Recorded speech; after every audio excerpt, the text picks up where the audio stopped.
몇십만 년 만에 뭐 열대야 하는데 잘들 주무시는지 모르겠어요. 오늘 말씀의 제목은 섬기러 오셨다입니다. 오늘 요절 말씀은 45절입니다. 함께 읽고요. 제가 기도하고 시작하겠습니다.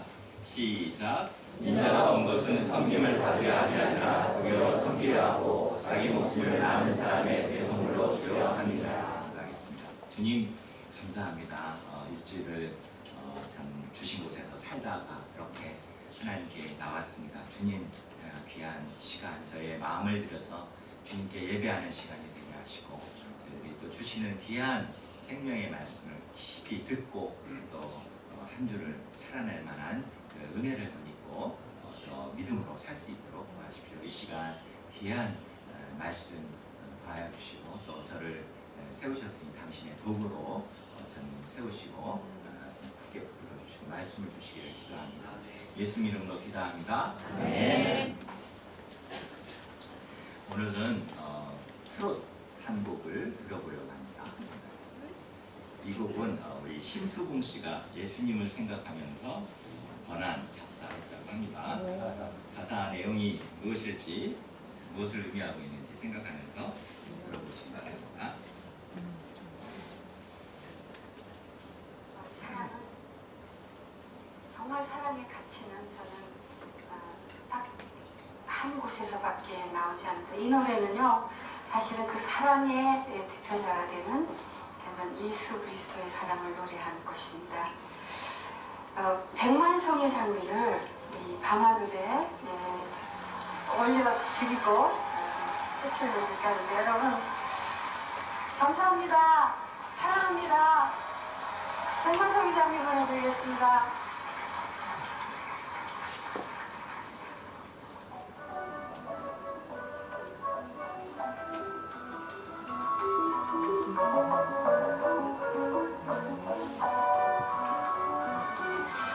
먼 옛날 어느 별에서 내가 세상에 나올 때 사랑을 주고라는 작은 음성 하나 들었지.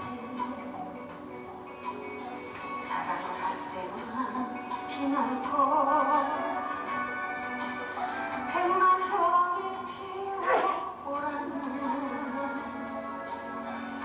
진실한 사랑을 할 때만 피어나는 사랑의 장미. 미워하는 마음 없이 아낌없이 사랑을 주기만 할 때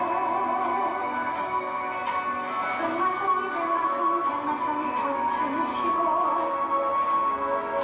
그리고 아름다운 내가 나라로 갈 수 있다네. 미워하는 마음 없이 아낌없이 사랑을 주기만 할 때 백만송이 꽃은 피고 그리고 아름다운 내가 나라로 갈 수 있다네. 진실한 사랑은 뭔가 괴로운 눈물을 흘렸네. 헤어져간 사람 만나본 너무나 슬픈 세상이었기에 수많은 세월 흐른 뒤 자기의 생명까지 모두 다 준 저로 우리 나타난 그런 사람 나타났네. 미워하는 마음 없이 아낌없이 사랑을 주기만 할 때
거기까지.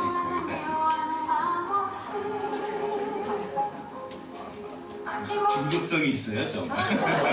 이거 백만성이. 아, 제가 요새 이걸 듣다가 너무 입에 돼가지고.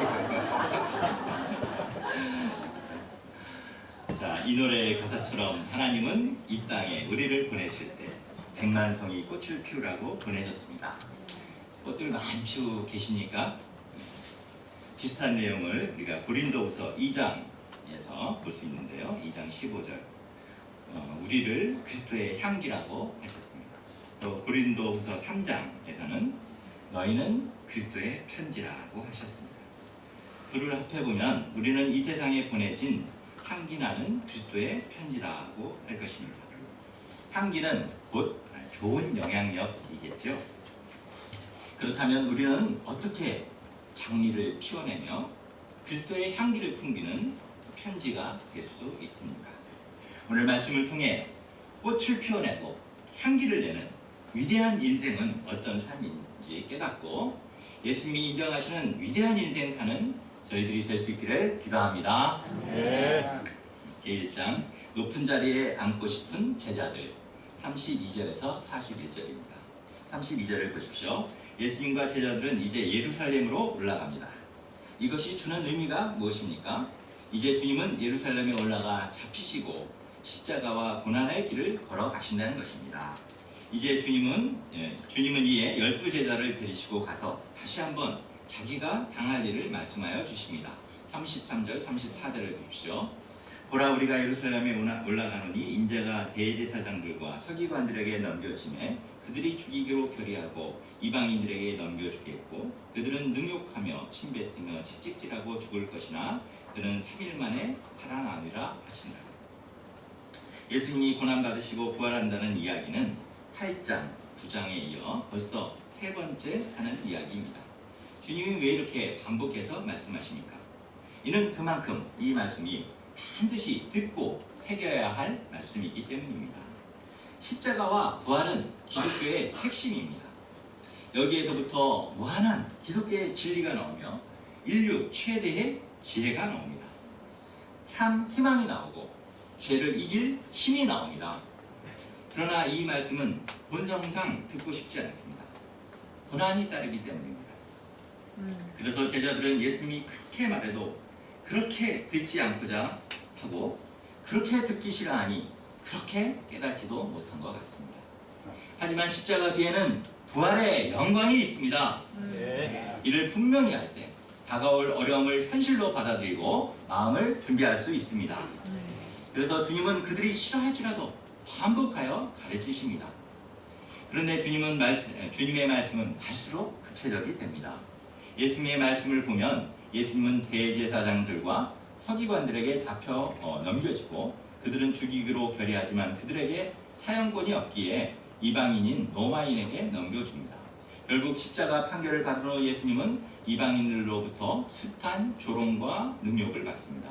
그들은 침을 뱉고 가시면류관을 씌우며 채찍질하여 때리고 마침내 십자가에 예수님을 못 박아 죽입니다. 그러나 주님은 3일 만에 부활하십니다. 예수님의 이 말씀은 마치 미리 이 일을 겪어보신 것처럼 아주 생생하고 구체적이고 너무 정확해서 아주 소름이 돋을 정도입니다. 이를 통해 보면 예수님은 힘이 없어서 어쩔 수 없이 이 일을 당하는 것이 아니고 하나님의 완전한 섭리의 손길 안에 있음을 알 수 있습니다. 그러나 예수님도 인간과 똑같은 육신을 입고 계십니다. 그래서 이렇게 고통스러운 길, 죽음의 길을 가야 한다는 것을 알면 어떻게 하기 쉽습니까? 가기 싫어서 몸을 아주 뒤로 빼고 괜히 뭐 하는 것도 없이 시간을 질질 끌면서 어떻게든 안 가려고 할 것입니다. 그런데 오늘 주님은 그들의 앞에 앞장서서 걸어가십니다. 그 기세가 얼마나 대단했던지 제자들이 놀랄 정도였습니다. 그에 비해 제자들은 어떠합니까? 그들은 놀라고 두려워하고 있습니다. 그래서 예수님 뒤에서 따라는 가는데 드글 얼굴을 하고 이렇게 따라갑니다. 똑같은 상황 앞에서 예수님은 어떻게 이렇게 당당하시고 제자들은 왜 이렇게 두렵고 무서워하는 것입니까? 주님은 이 길이 반드시 가야 할 길인 것을 알고 계셨습니다. 고난 없이 영광이 없다는 것을 아셨고 피한다고 피할 수 있는 것도 아니라는 것을 아셨습니다. 그랬을 때 주님은 십자가를 지고 죽고자 결단하셨습니다. 그때 그 십자가의 길이 그렇게 힘들지 않았습니다. 오히려 씩씩하게 앞서 갈 정도로 넉넉히 감당할 수 있었습니다. 그러나 제자들은 어떠했습니까? 그들은 예수님이 여러 번 말씀했는데도 고난의 길을 가고 싶지 않았습니다. 두렵고 무섭고 뒤로 빼고 싶었습니다. 그러나 어차피 가야 할 길을 피한다고 피할 수 있습니까? 그렇게 피할 수 있다면 예수님도 피하셨을 것입니다. 어차피 해야 할 사명이라면 당당히 맞서야 합니다. 네. 뒤로 빼면 더 힘들고 마음의 고난이 얼마나 큰지 모릅니다. 그러나 막상 그 십자가를 지겠다, 고난을 감당하겠다 이렇게 결심하고 기도하고 나간다면 오히려 마음의 짐은 훨씬 가벼워질 것입니다. 네. 우리도 예수님을 쫓는 길이 결코 꽃길이 아니요 좁은 길이라는 것을 알고 나가야 하겠습니다. 예수님은 나를 따르는 자들은 누구든지 자기를 부인하고 자기 십자가를 지고 나를 쫓으라 분명히 말씀하셨습니다. 그러므로 우리가 예수님을 따르다가 고난을 만나면 어떻게 해야 하겠습니까? 저리 이렇게 피하려고만 하지 말고 예수님처럼 고난이야 뭐라 내가 예수님과 함께 이 고난을 받겠다 하며 이렇게 용기를 내고 십자가를 적극적으로 짊어지고자 해야 하겠습니다. 네. 주님이 이 길을 이렇게 당당하게 갈 수 있었던 또 다른 이유는 이 길 끝에 부활의 승리가 기다리고 있다는 것을 알고 계셨기 때문입니다.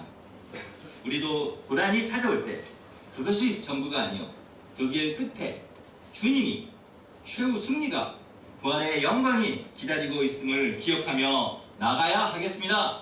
네. 이렇게 주님이 심각한 말씀을 끝냈을 때 이번에는 심각한 얼굴을 하고 야고보와 요한이 예수님께 슬금슬금 다가와서 예수님의 팔을 잡아 끌었습니다. 예수님, 할 말이 있습니다. 그리고 조용히 말했습니다. 선생님, 무엇이든지 우리가 구하는 바를 우리에게 하여 주시기를 원합니다. 뜬금없이 그들의 말에 주님은 물으십니다. 너희에게 무엇을 하여 주기를 원하느냐? 그러자 그들의 대답이 무엇입니까? 37절에 보십시오. 주의 영광 중에 우리를 하나는 주의 우편에 하나는 좌편에 앉게 하여 주옵소서. 빠가가강 빠가가강. 아니 예수님이 금방 십자가에서 죽는다를 몇 번이나 말하고 가르치고 계신데 그들은 예수님께 장례 자리를 청탁하러 나온 것입니다. 그것도 넘버 1, 넘버 2 자리를 달라는 것입니다. 병행구절인 마태복음 20장 20절, 21절을 보면 그들은 어머니 살로메까지 대동하고 나왔습니다. 살로메는 예수님의 어머니 마리아와 친자매 관계였습니다. 즉 살로메는 예수님의 이모였는데 두 아들의 자리 청탁을 위해 같이 나온 것입니다. 이들은 엄마 찬스까지 쓴 것입니다. 이들이 왜 그러는 것일까요? 첫째, 이들은 예수님이 예루살렘에 들어가면 지상 메시아 왕국을 이룰 것이라 착각하고 있었습니다. 그들은 말할 때 주의 영광 중에 라고 말합니다.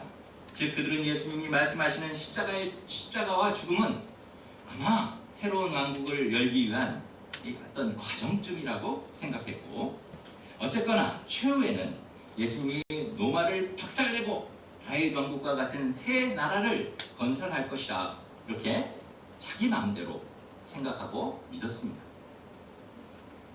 사실 이들의 생각은 당시 이스라엘에 팽배해 있던 메시아관과 크게 다르지 않았고 다른 제자들의 생각도 별반 다르지 않았습니다. 더군다나 부자 청년이 돌아간 후 주님께서 세상이 새롭게 되어 인자가 자기 영광의 보좌에 앉을 때에 나를 따르는 너희도 12 보좌에 앉아 이스라엘 12 지파를 심판하리라 이 하는 말씀을 듣자 그들은 가슴이 뛰기 시작했습니다. 바로 이거야 하며 권력의 욕망이 불타올랐습니다. 그들은 높은 자리에 앉고 싶었습니다.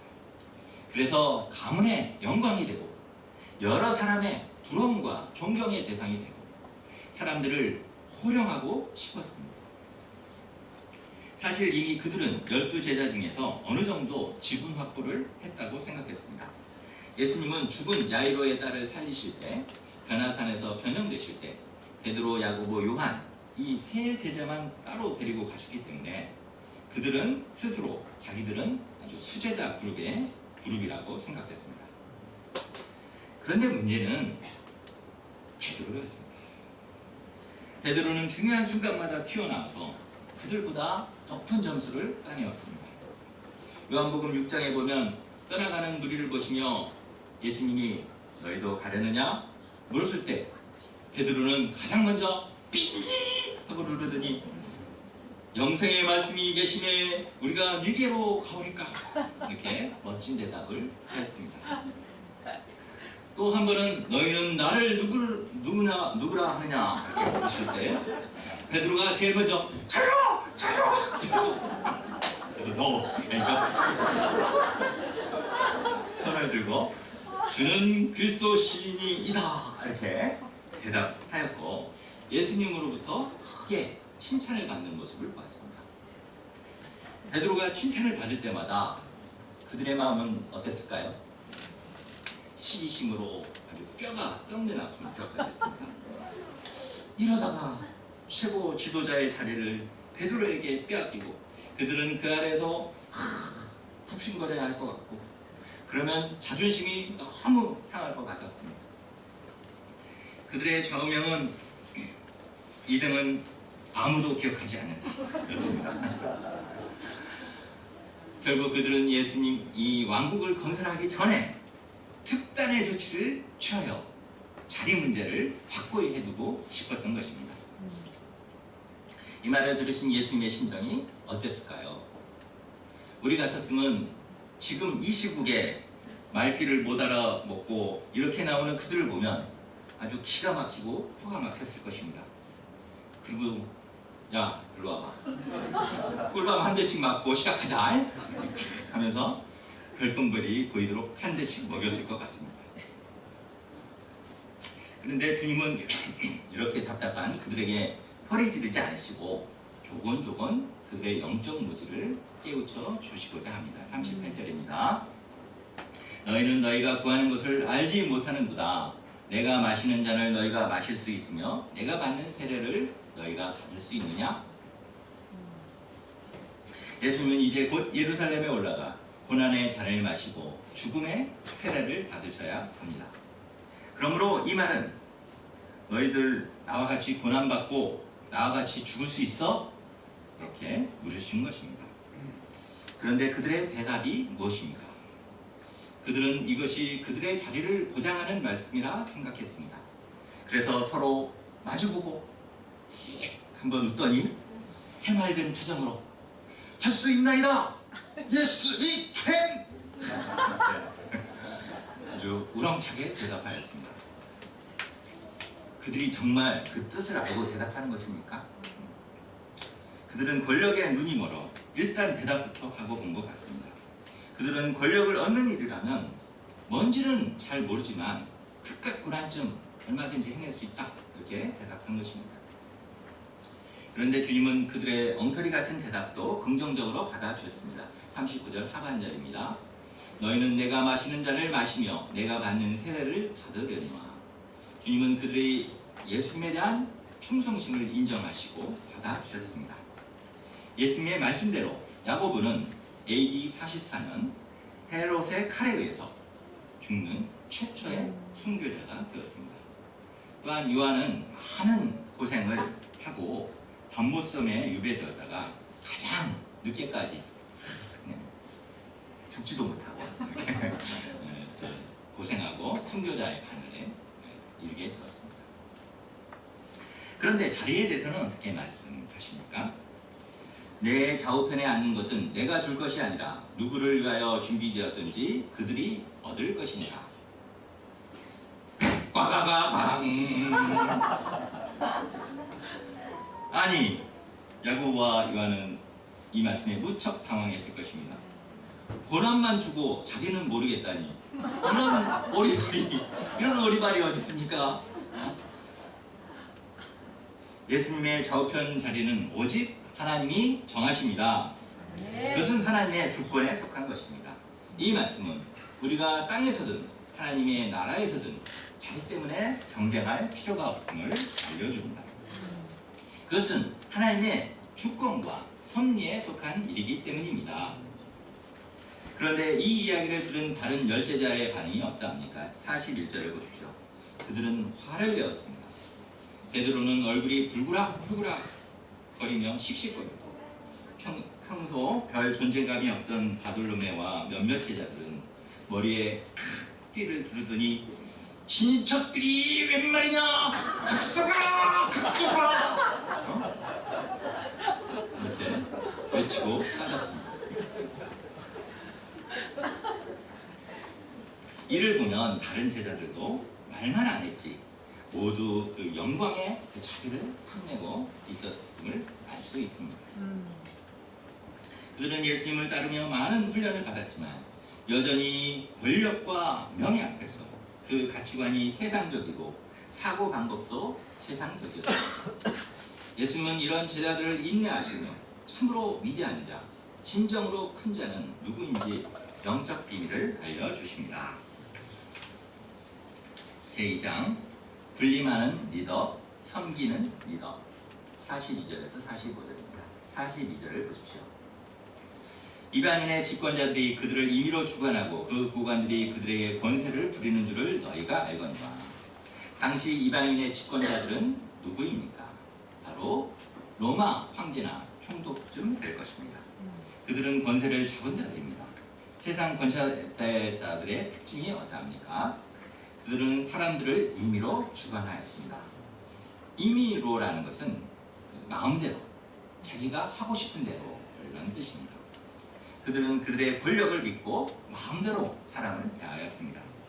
당시 로마의 모토는 힘이 곧 정의다 였습니다. 힘을 가진 황제가 엄지를 펴세우면 그 사람은 살리고, 엄지를 이렇게 내리면 그 사람은 가차없이 죽임을 당해야 했습니다. 집권자의 눈에 나면 하루아침에 내쳐지고 노예가 되었습니다. 세례 요한도 아무 잘못이 없었지만 헤롯이 자기 딸에게 한 말 때문에 아무 죄 없이 죽게 되었습니다. 이처럼 세상의 리더들은 군림하고자 합니다. 세상의 리더십은 그 권력을 자기를 위해 자기 중심적으로 쓴다는 것입니다. 자기의 힘을 과시하고 자기의 이익을 위해서 자기의 뜻을 이루고 자기가 영광을 받고자 약한 백성을 부려먹습니다. 백성들은 이런 권세자들의 말 한마디에 부실부실거려야 했습니다. 제자들은 이런 집권자들이 너무너무 싫었습니다. 하지만 그러면서도 자기들도 그들처럼 높은 자리에 올라 이 권세를 부려보고 싶었습니다. 권력에 따르는 물질과 부, 각종 이권, 명예와 인정을 누리면서 자기들 임의대로 사람을 주관해보고 싶었습니다. 여기에는 묘한 쾌락이 있기 때문에 사람들은 한번 이 권력을 잡으면 절대 놓지 않고자 합니다. 이처럼 세상에서 큰 자의 개념은 임의로 다른 사람을 주관할 수 있는 그 권세를 부리는 자리에 오르는 것입니다.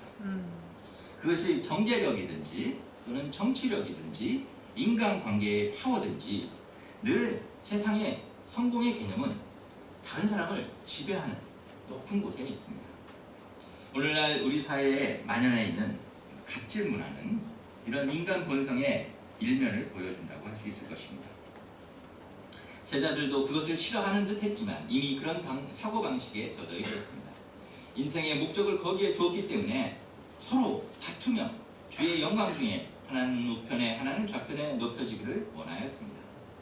이런 끝없는 경쟁의식, 지배욕구가 이 세상을 비극으로 몰아갑니다.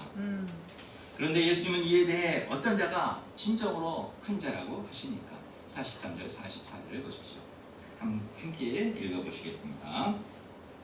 시작. 너희 중에는 그렇지 않을지니 너희 중에 누구든지 크고자 하는 자는 너희를 섬기는 자가 되고 너희 중에 누구든지 으뜸이 되고자 하는 자는 모든 사람의 종이 되어야 하리라.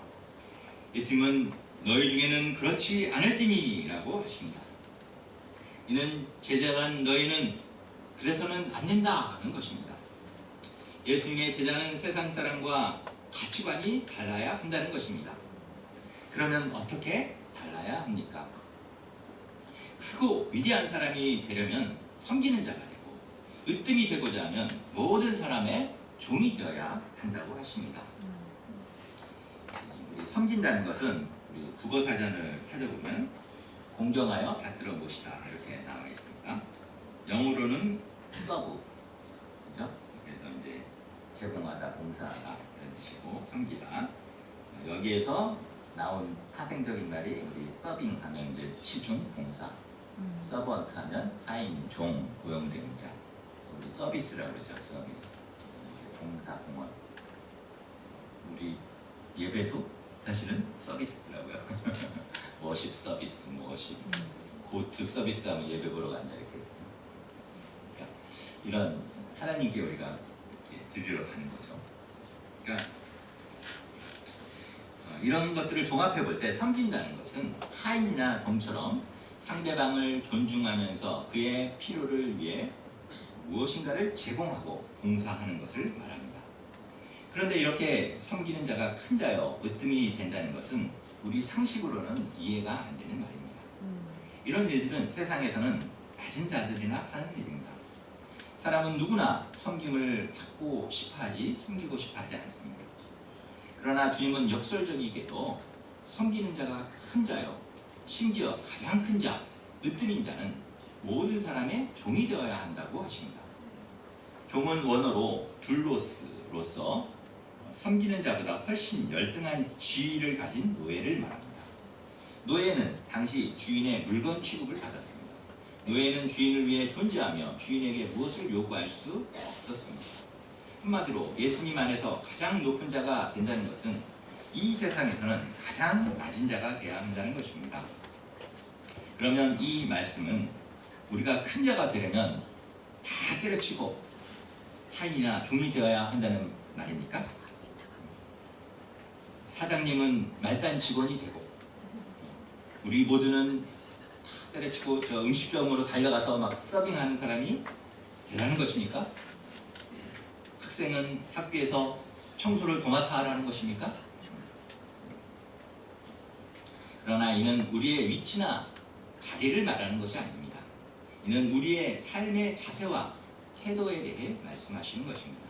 내가 사장이든 청소부든 학생이든 선생님이든 높은 위치에 있든 낮은 위치에 있든 중요한 것은 자리가 아니라 그 위치에서 내가 낮아져 섬기는 자가 될 때 가장 높은 자, 위대한 리더가 된다는 것입니다.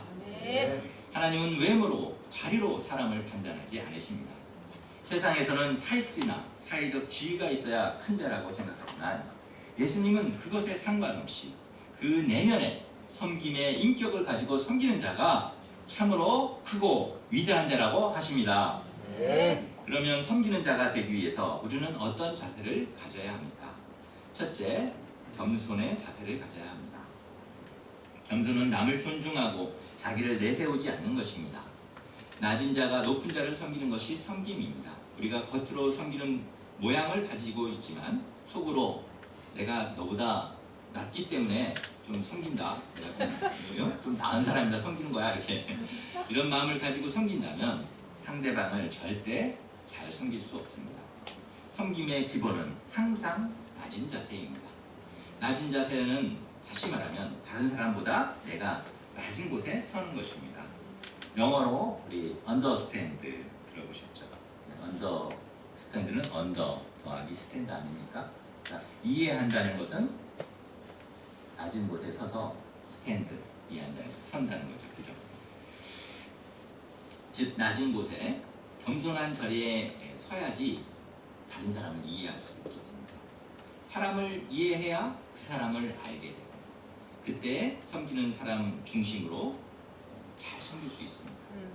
때로 자기 중심적인 섬김으로 오히려 상처를 입히는 경우가 있습니다. 섬김은 자기 중심적이 되면 안 됩니다. 내가 좋다고 내 방식을 고집할 것이 아니라 상대방의 필요와 요구를 살펴서 알고 겸손히 섬겨야 하겠습니다. 둘째, 무익한 종의 자세로 섬겨야 합니다. 섬김 자체는 매우 힘들고 어려운 일입니다. 섬김에는 많은 희생이 따르기 때문에 자기의 의가 생기기 쉽습니다. 그러면 그 내면이 딱딱해지고 겉은 섬기고 있지만 속은 그 교만으로 사람을 판단하고 갈등하며 오히려 못쓰게 될 수 있습니다. 누가복음 17장에는 무익한 종의 비유가 나옵니다. 종은 낮 동안 밭을 갈며 열심히 일하고 집에 돌아왔습니다. 그때 주인은 내 먹을 것을 준비하고 띠를 띠고 내가 먹고 마시는 동안에 수종 들고 그 후에 먹고 마시라고 합니다. 지치고 배고픈 종은 주인에게 어우 열받아. 아니 넌 손이 없어? 발이 없어? 꼭 내가 챙겨줘야 먹을 수 있어? 어? 너 양심도 없어? 이렇게 반발했다는 얻어맞았겠지만 그렇게 반발하지 않습니다. 오히려 자신을 무익한 종이라고 여기며 주인을 섬깁니다. 종은 주인을 한없이 존중하고 주인의 유익을 위하여 자기를 희생하고 헌신합니다. 주님은 평생 헛된 물질과 성분만 쫓다가 심판받아 죽을 우리를 구원하시고 주님을 섬기는 자로 불러주셨습니다. 주님을 섬기는 것이 때로는 고될지라도 죄의 열매만 맺을 나를 선한 일을 위해 불러주시고 써주시는 것만으로도 감사한 일입니다. 주님은 나 말고도 얼마든지 다른 사람을 쓰실 수 있고 사실 내가 하는 일이 대단한 것도 아닙니다. 우리가 구원과 부르심의 은혜를 늘 기억하고 무익한 종의 자세를 잃지 않도록 해야 하겠습니다. 네. 셋째, 섬김은 사람을 살리는 데 목적이 있습니다. 섬긴다고 해서 맛있는 거 사주고 듣기 좋은 말만 해주면 그 사람을 기분 좋게는 할 수 있습니다. 그러나 잘못을 하고 죄를 짓는데도 잘한다 하면 그 사람을 망칩니다. 병든 내면을 치료하고 희망과 용기를 심어주고 더 나아가 진리를 위해 살도록 도와주는 것이 진정한 섬김입니다. 네. 때로 오해를 받고 미움을 받더라도 그 사람이 하나님과 다른 관계성을 맺고 쓰임받을 수 있는 자로 성장해 가도록 도와야 하겠습니다. 네. 그런데 이렇게 섬기는 것은 쉽지 않습니다. 기본적으로 많은 인내와 희생이 따르게 됩니다. 자기 주장을 못하는 고통이 있고 물질과 시간, 에너지를 쓰며 손해봐야 하고 자존심이 상하기도 합니다. 바울은 힘든 양들을 돕다가 자신이 만물의 찌꺼기같이 되었다 이렇게 고백하였습니다. 그래서 속이 썩고 화가 나기도 합니다. 그렇다면 우리가 이렇게 살아야 하는 이유가 무엇입니까? 다 같이 오늘 요절 말씀 45절 함께 읽어보시겠습니다. 시작. 인자가 온 것은 섬김을 받으려 함이 아니라 우리여 섬기려 하고 자기 목숨을 많은 사람의 대성물로 주려 함이니라. 이 말씀은 마가복음 전체의 요절이 되는 말씀으로서 예수님이 이 땅에서 산 삶을 한마디로 대변해 주고 있습니다. 예수님은 본래 하나님이시요 가장 높으시고 영광스러운 분이십니다. 우리의 경배와 섬김을 받으셔야 마땅한 분이 되십니다. 그토록 존귀하신 예수님께서 이 땅에 왜 인간의 몸을 입고 오셨습니까? 그것은 도리어 섬기기 위해서였습니다. 예수님은 우리를 섬기기 위해서 종처럼 계셨습니다. 하나님의 특권을 버리시고 비천한 종이 되시고 섬기는 삶을 사셨습니다. 예수님은 섬기되 좋은 사람들을 골라서 섬기신 것이 아닙니다. 오히려 가장 비천하고 골치 아프고 낮은 자들을 섬기셨습니다. 이기적인 세리마테와 삭개오를 섬기셨습니다. 38년 동안 누워서 소망이 없고 깊이 병든 자를 섬기셨습니다. 사랑의 목마름으로 고통하는 사마리아 여인을 섬기셨습니다. 각종 귀신 들린 자들을 섬기셨습니다. 또한 교만하며 반발하던 나를 낮아져 섬기셨습니다. 예수님은 죄인들을 섬기시되 한계를 정해놓고 섬기지 않으셨습니다. 예수님은 섬기시되 자기 목숨을 대속물로 주기까지 섬기셨습니다. 죄로 구원의 소망이 없고 영원히 죽을 자들을 위해서 가장 귀한 자기 생명을 속전으로 희생하신 것입니다. 생명을 주시기까지 섬기신 예수님의 희생을 통하여 우리는 죄사함을 받고 새 생명을 얻게 되었습니다. 아멘. 하나님 나라에 들어갈 수 있게 되었습니다. 아멘. 예수님께서 죄인들을 위해서 자신의 생명을 내어주신 이유는 오직 한 가지, 사랑 때문이었습니다. 요한복음 3장 16절은 말합니다. 하나님이 세상을 이처럼 사랑하사 독생자를 주셨으니 이는 그를 믿는 자마다 멸망하지 않고 영생을 얻게 하려 하십니다. 아멘. 우리의 죄를 사하시기 위해 자신의 생명까지 대속 제물로 내어주신 예수님의 희생과 사랑에 감사 찬송을 돌려드립니다. 아멘. 우리가 주님께로부터 받은 일방적인 사랑, 십자가 대속의 희생의 사랑을 깊이 묵상할 때 우리도 인간적인 생각들과 이기심을 내려놓고 낮아져 섬길 수 있습니다. 자존심을 내려놓고 참고 인내하며 다른 사람의 허물과 약점을 감당할 수 있습니다. 이처럼 섬기는 삶은 하나님이 인정하시는 가장 아름답고 위대한 삶이 됩니다. 그러면 하나님은 이렇게 낮아져 섬기신 예수님을 어떻게 하셨습니까? 빌립보서 2장 9절에서 11절입니다. 하나님이 그를 지극히 높여 모든 이름 위에 뛰어난 이름을 주사 하늘에 있는 자들과 땅에 있는 자들과 땅 아래에 있는 자들로 모든 무릎을 예수의 이름에 꿇게 하시고 모든 입으로 예수 그리스도를 주라 시인하여 하나님 아버지께 영광을 돌리게 하셨느니라. 아멘. 하나님은 예수님을 가장 높여주셨습니다. 우리가 예수님을 따라 섬길 때 하나님은 어떤 일을 우리에게 이루십니까? 우리가 낮아져 양들을 섬길 때 양들의 생명이 살아나는 역사를 이루십니다.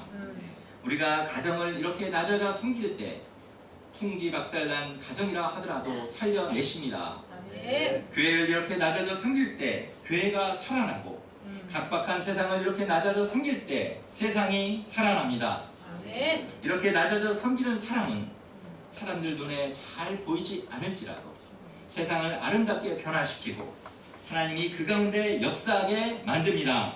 아멘. 그가 있는 무임은 어디든 생명의 역사가 일어납니다. 이런 사람이 바로 참된 섬김의 리더, 가장 위대한 자입니다. 이런 섬기는 삶은 언제 어디서나 누구나 할 수 있습니다. 그러므로 누구나 위대한 삶을 살 수 있습니다. 아멘. 요셉을 보면 그는 가정에서도 섬기는 자였고 노예로 팔려가서는 보디발 장군의 집에서 섬기는 자가 되었습니다. 억울하게 옥에 갇혀서도 죄수들을 그렇게 낮아져 섬겼고 궁전에 와서는 왕궁을 이처럼 섬기는 자가 되었습니다. 우리가 어느 자리에 있든지 이렇게 섬길 때 백만송이의 장미를 피워내듯이 이 땅에 아름다운 생명을 살려내는 예수님의 일에 동참하는 자가 될 수 있습니다. 아멘. 결론입니다. 우리도 위대한 삶을 살 수 있습니까? 네. 아멘. 나 같은 자도 하나님이 인정하시는 큰 자가 될 수 있습니까? 아멘. 네, 될 수 있습니다. 백만송이의 꽃은 어떻게 피어나게 되는 것입니까? 100만 번의 낮아짐과 섬김과 희생이 있어야 피어납니다. 심수봉 가수의 말처럼 그분과 함께 그분을 생각하며 아낌없이 섬기심으로 백만송이의 꽃을 피우는 우리, 하나님이 인정하시는 위대한 삶을 사는 우리가 될 수 있기를 기도합니다. 네. 기도하고 마치겠습니다. 하나님, 좀 세상 가치관에 쩔어서 세상에서 경쟁하고 누가 큰가 참 다투던 저희들에게 진정으로 위대하고 큰 자가 누구인가 알려주셔서 감사합니다. 저희가 예수님이 가르쳐 주신 것처럼 좀 섬기는 자가 되고 또 심지어 종이 됨으로 정말 가장 아름다운 예수님의 삶을 본받는 가장 아름다운 자, 위대한 인생을 살 수 있도록 축복하여 주십시오. 네. 감사합니다. 예수님 이름으로 기도합니다. 네.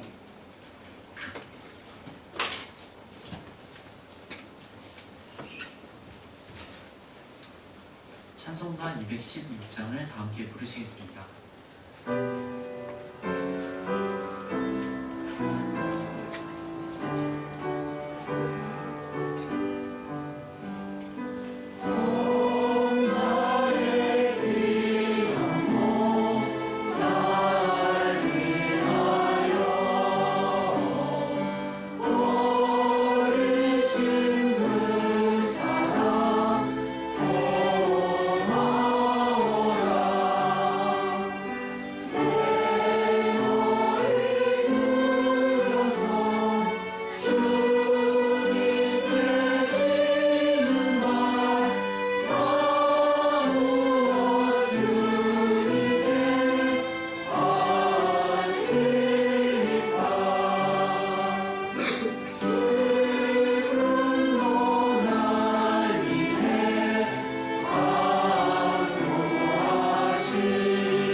현악 특주가 있겠습니다. 특주를 드는 가운데 준비하신 헌금을 드리겠습니다.